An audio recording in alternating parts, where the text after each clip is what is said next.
El problema de los ovnis está profundamente vinculado con la difusión de noticias, lo cual lo ha colocado desde 1947 en la órbita de los servicios secretos de Estados Unidos.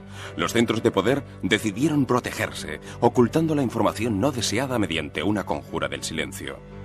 Hans Petersen, director del control militar del tráfico aéreo después de la Segunda Guerra Mundial, localizó en 1954 objetos intrusos en el radar e intentó interceptarlos.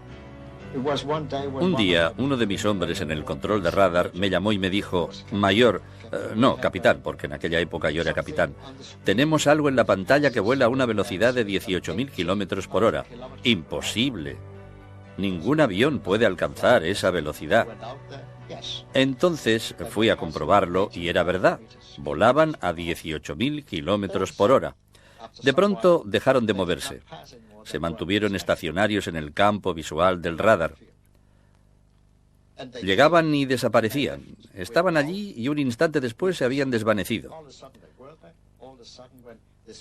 Llamé inmediatamente al responsable del control aéreo y al comandante de la base y les expliqué la situación, pero se resistían a creerme. Yo les dije: dadme 4 aviones y veremos si podemos interceptarlos. ¿De acuerdo?, me dijeron. Por momentos veíamos una veintena de objetos sobre el aeródromo y a los pocos minutos solamente 2 o 3. Como había niebla, los técnicos nos dijeron que era por culpa de la inversión térmica, un fenómeno meteorológico, pero después comprobamos que no era así. A las 11 había 4 aviones de reacción en la pista listos para despegar. Se levantó la niebla y nuestros aviones estuvieron en condiciones de despegar. En ese momento había unos 12 objetos alrededor de la base. En cuanto me puse en contacto con los pilotos y les dije: ¿tenéis autorización para el despegue y la intercepción de los objetos no identificados?, 10 de los objetos desaparecieron de la pantalla. En el siguiente giro del radar había solamente 2 señales en la pantalla. Una a 10 millas al norte y otra a unas 12 millas al sur de la base. Envié un par de interceptores al norte y otros 2 al sur.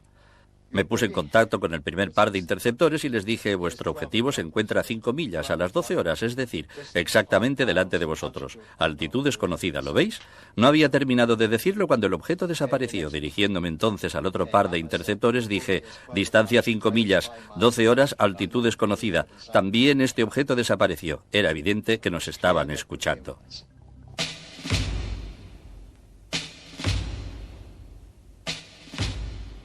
El Estado Mayor de la OTAN decidió organizar el Programa Europeo de Estudios sobre los OVNIs. El informe final, titulado The Assessment, la evaluación, estuvo listo en 1964. Robert Dean estaba asignado al SHAPE, el mando supremo de las fuerzas aliadas en Europa. Me asignaron al SHAPE en 1962. Mi primera misión fue en la oficina operativa. Había un estudio en curso clasificado COSMIC, es decir, afectado por el grado máximo de secreto. Se había iniciado en 1961 para comprobar si realmente había una amenaza para las fuerzas militares aliadas en Europa. ¿Por qué se consideraba necesario un estudio de esas características? Había sido encargado porque a principios de los años 60 y ya desde finales de los años 50 se habían producido incidentes a gran altura causados por formaciones de grandes objetos metálicos de forma circular que se movían a enormes velocidades sobre Europa Central. En aquella época pensábamos que pertenecían a los soviéticos, pero ellos creían que eran nuestros. Ya habíamos estado varias veces al borde del conflicto a causa de estos objetos voladores. ¿Qué significaba el nivel de secreto COSMIC? El nivel de secreto Cosmic Top Secret es el más alto de los que utiliza el mando SHAPE de la OTAN. Creo que todavía se utiliza e indica un nivel de secreto aún más alto que Top Secret.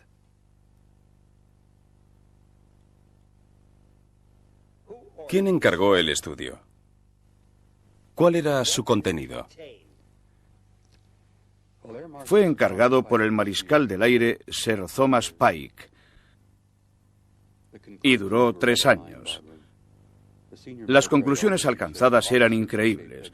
Los oficiales del Estado Mayor de SHAPE quedaron estupefactos ante los resultados de la evaluación. Los resultados indicaban que desde hacía muchos años nuestro planeta estaba siendo objeto de minuciosos reconocimientos por parte de varias civilizaciones extraterrestres, probablemente desde hacía cientos de años y tal vez desde épocas todavía más remotas. Esos reconocimientos eran llevados a cabo por inteligencias superiores que empleaban tecnologías sumamente avanzadas, por lo menos 1000 años más avanzadas de lo que podemos imaginar. Su tecnología era tan compleja y tan adelantada que parecía magia. La conclusión del estudio fue que estos alienígenas no parecían tener intenciones hostiles, porque en caso contrario no hubiésemos podido hacer nada. Había un voluminoso expediente relacionado con un accidente sufrido por un ovni en el norte de Alemania, cerca del mar Báltico. Había caído muy cerca de la línea de demarcación entre el sector soviético y el británico. El platillo volante tenía un diámetro de 30 metros y unos 5 metros de espesor. En las operaciones de recuperación participó un batallón de ingeniería del ejército británico. Y los técnicos, de alguna forma, consiguieron averiguar cómo se subía. Entraron en la nave y la dividieron en varias secciones que transportaron en camiones especiales. Por lo que se entregaron los restos a los americanos.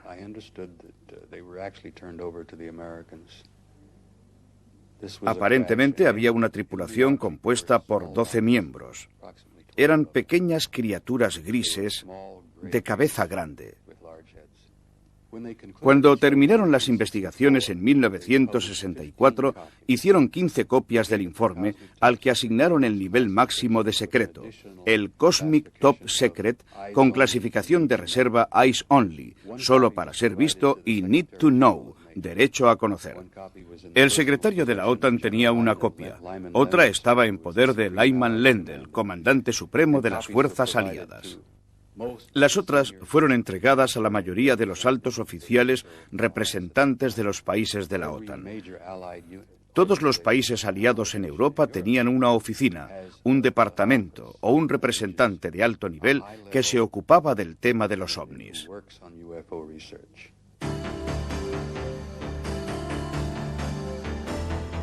Corrían los tiempos de la Guerra Fría. El descubrimiento de tecnologías y seres extraterrestres fue considerado por el presidente Harry Truman, así como por los mandos militares americanos activos en el escenario europeo, un tema demasiado delicado para dejar que saliera a la luz. No podían correr el riesgo de desencadenar imprevisibles reacciones entre la población ante revelaciones de este tipo. Y por otra parte, había que evitar que la otra superpotencia se beneficiara de la información sobre aquellas avanzadas tecnologías en plena carrera armamentística. Por ello, la situación acabó en manos de los servicios de inteligencia. Cuando afirman que es necesario mantener el secreto sobre este problema, porque se trata de un problema de seguridad nacional, creo que tienen sus razones. En primer lugar, por la mentalidad surgida de los llamados juegos de guerra, los enfrentamientos simulados por ordenador que empezaron a desarrollarse después de la Segunda Guerra Mundial. Habíamos aprendido a librar guerras en el ordenador y habíamos aprendido que existen ciertas reglas que hay que respetar y que algunas cosas no se pueden hacer. Cuando se hacen, hay que apagar el ordenador y entonces termina la simulación. Una de esas cosas es la introducción de un nuevo e inesperado desarrollo tecnológico, que es precisamente lo que representan los ovnis: perspectivas y capacidades tecnológicas revolucionarias. En los juegos de guerra, el bando que dispone de este tipo de adelantos gana siempre la partida. Los franceses ganaron una guerra gracias a la introducción de los estribos, que en cambio los ingleses no utilizaron. Esto representa un grave peligro para todo potencial enemigo, que debe preocuparse por la naturaleza de esta tecnología y tratar de establecer hasta qué punto podrá perjudicarlo. En este sentido, se convierte en un asunto de seguridad nacional, porque tiene graves implicaciones para cualquier enemigo. Haga lo que haga, en este punto se convierte en un acto de guerra. Durante años, el principal problema fue la Guerra Fría. No queríamos que los soviéticos supieran lo que nosotros sabíamos. Pero después descubrimos que los soviéticos sabían prácticamente tanto como nosotros. Las consecuencias derivadas de la investigación eran tan increíbles que se decidió que esta información no se difundiera, porque habría tenido un efecto devastador sobre la población de Europa y de Estados Unidos, en realidad sobre todo el mundo. En pocas palabras, estábamos siendo observados por civilizaciones extraterrestres altamente evolucionadas. Una de las principales conclusiones fue que los miembros de una de estas civilizaciones tenían un aspecto idéntico al nuestro. Y este punto preocupó muchísimo al cuartel general del Shape, porque quedaba claro que aquellos extraterrestres podían ponerse un uniforme o vestirse con americana y corbata, sentarse a nuestro lado en el restaurante o en el coche y pasear tranquilamente por la calle sin que nadie se diera cuenta.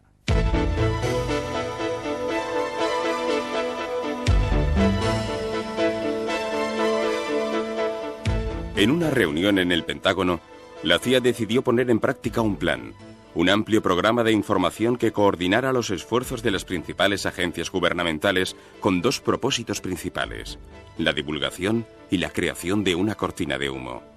La cortina de humo estaba destinada a reducir el interés del público en los ovnis.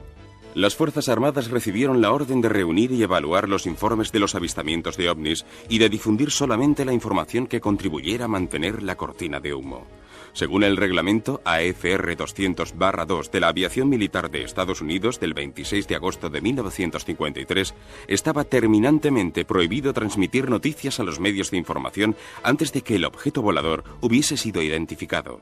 La directiva JANAP 146 del Estado Mayor de la Defensa estableció que los informes sobre avistamientos de ovnis pertenecían a la categoría MERINT y, por lo tanto, podían considerarse asuntos de seguridad nacional en el marco de la normativa antiespionaje que prohibía la transmisión o la divulgación no autorizada de información, acto sancionable con un máximo de 10 años de cárcel. El comandante Bethune tuvo oportunidad de conocer directamente esta directiva. Hasta donde yo sé, no se ha llevado a cabo ninguna investigación en profundidad sobre nuestro avistamiento. Cuando aterrizamos en la base en Canadá, el capitán de los servicios de información del ejército nos estaba esperando para interrogarnos. Cuando nos hubo interrogado, redactó un informe. Más tarde me enteré de que había sido enviado a la base de Wright-Patterson.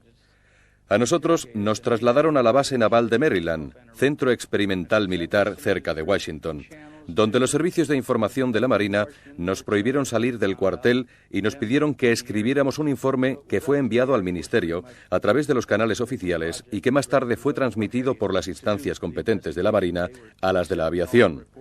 En aquella época, las investigaciones estaban esencialmente a cargo de la aviación. Ellos recibían todos los informes de avistamientos procedentes de los diferentes cuerpos militares y realizaban las investigaciones necesarias.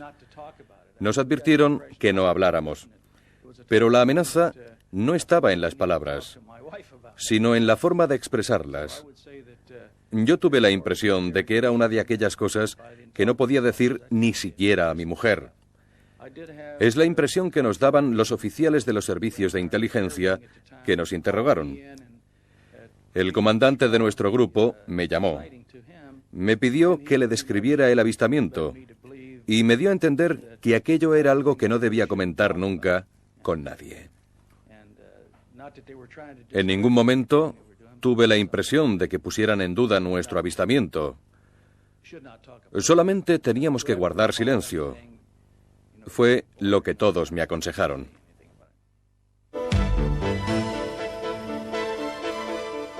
Esta película del archivo Blue Book fue filmada el 15 de abril de 1966 desde un helicóptero que volaba sobre la isla de Catalina junto a la costa de California. La vemos ahora en cámara lenta.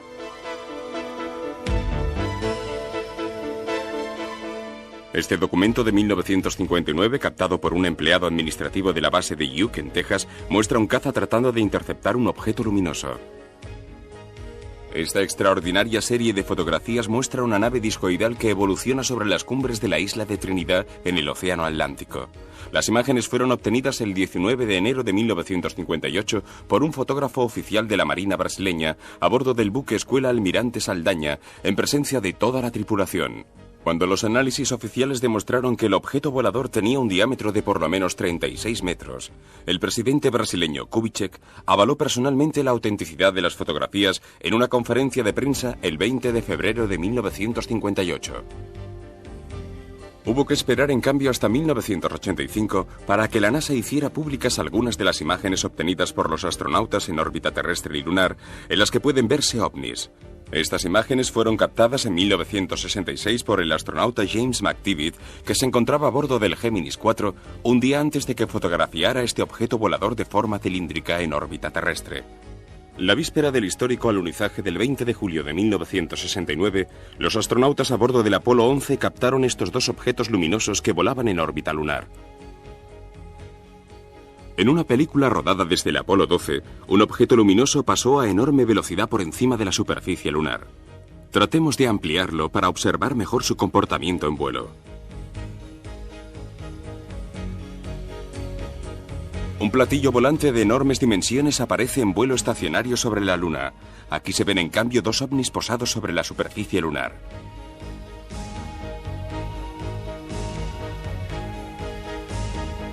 Gracias a la ampliación podemos distinguir los detalles. ¿Tienen los extraterrestres bases en la Luna? Esta película oficial de la British Airways fue rodada a principios de los años 70 durante uno de los vuelos de prueba del Concorde sobre el sur de Inglaterra. Se observa claramente un objeto globular de pequeñas dimensiones que gira alrededor del avión supersónico. Se detiene durante unos instantes delante de los motores y finalmente se marcha a una velocidad vertiginosa.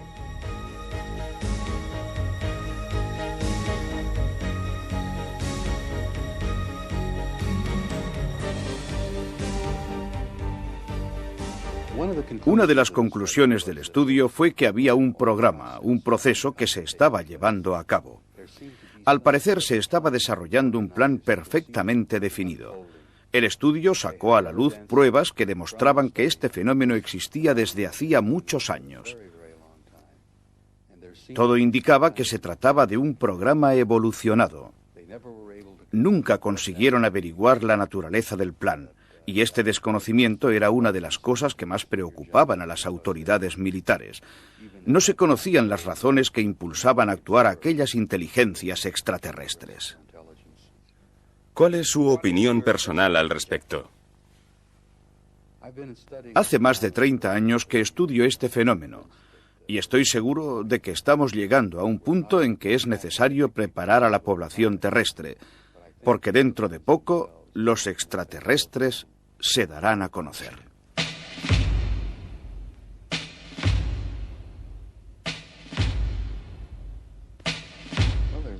Existe el peligro de que cunda el pánico entre la gente y por lo tanto es necesario prepararla, ponerla en guardia sobre lo que está sucediendo. Esta es una de las razones por las que he decidido hablar públicamente.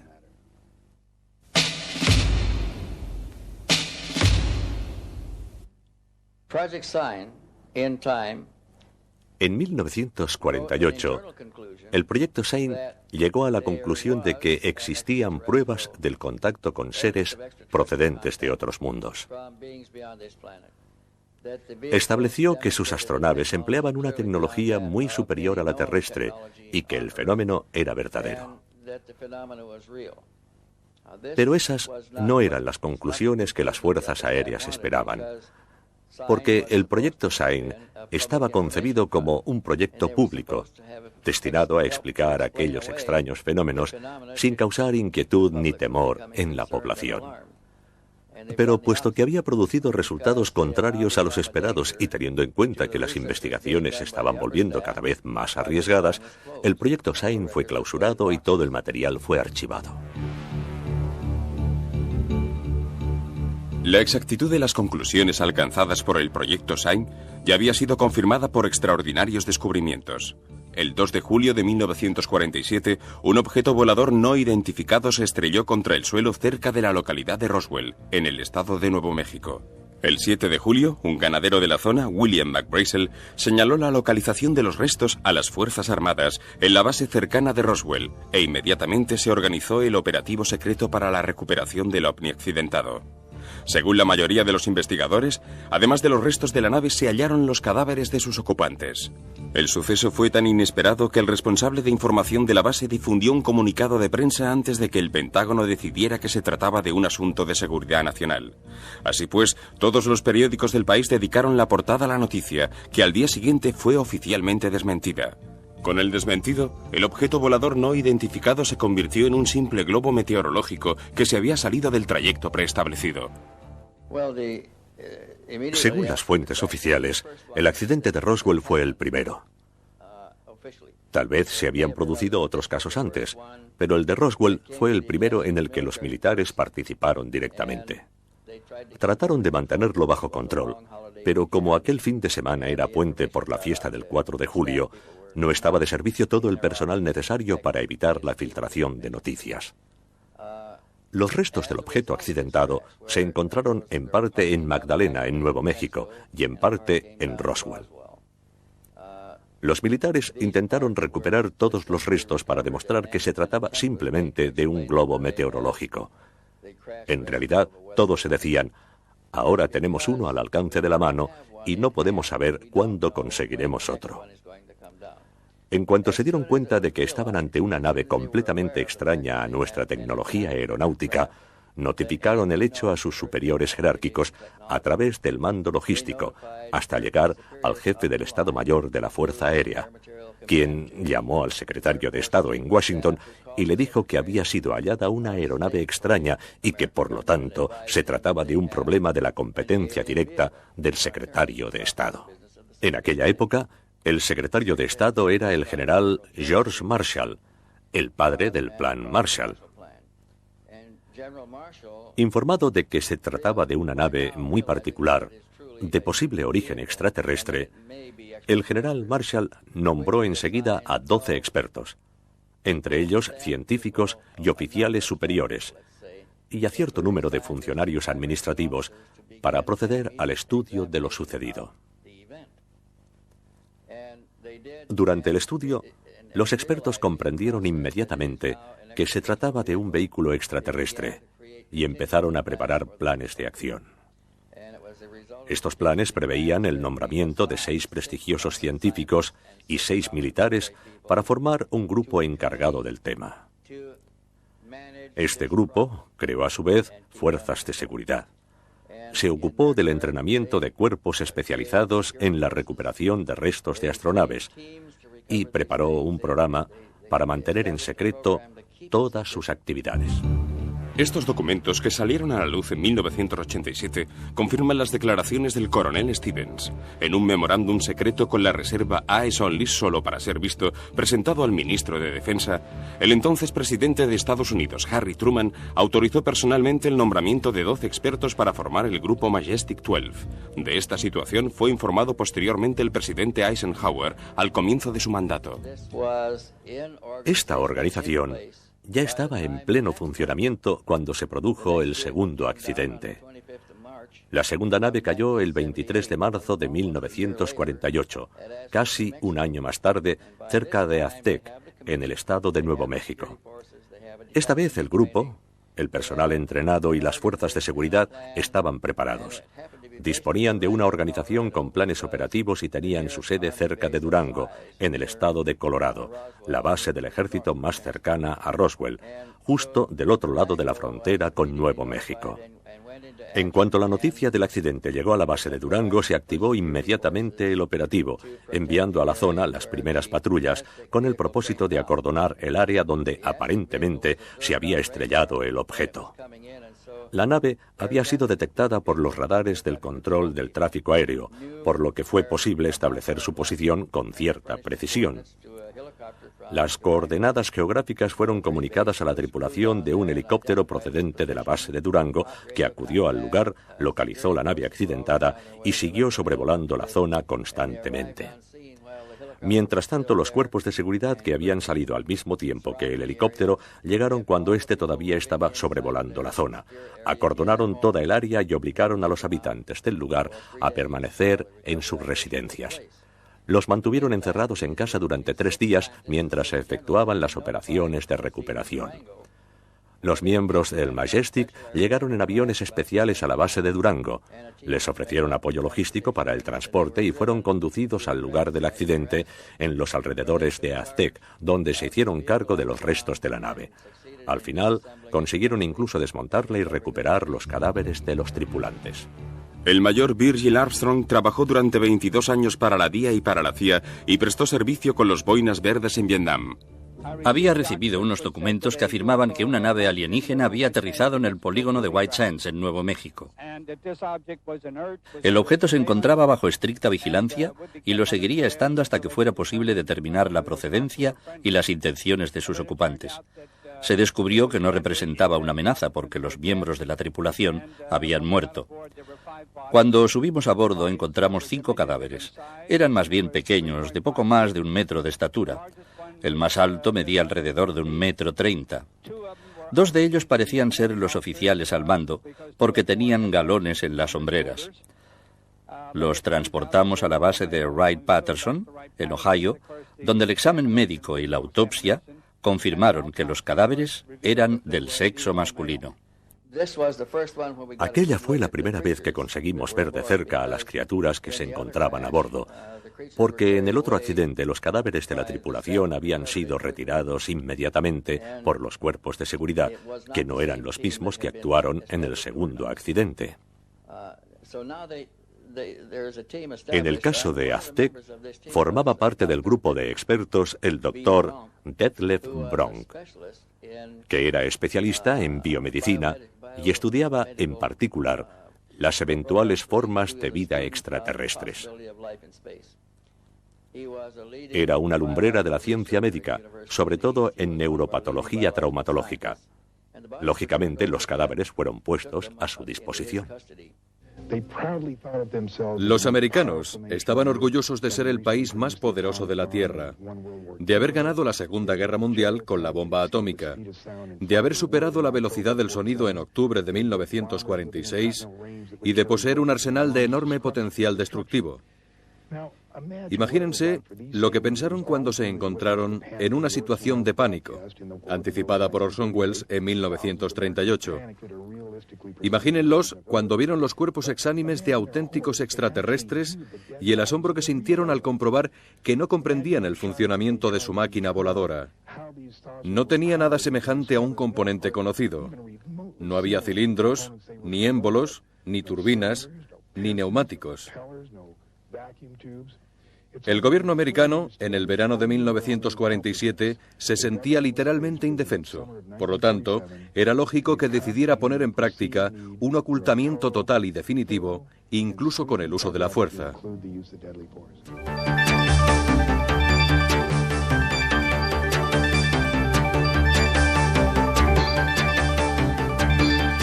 La NASA, el ente espacial de Estados Unidos, tuvo que ocuparse entonces de 2 asuntos prioritarios. El primero, informar al público sobre sus avances en el ámbito de la investigación espacial y proceder a la búsqueda de posibles señales procedentes de mundos lejanos a través del SETI, el proyecto de búsqueda de inteligencias extraterrestres. Y el segundo, organizar un sistema de cobertura para sus actividades secretas y de control de posibles civilizaciones extraplanetarias, tema que trataremos en uno de nuestros próximos documentos.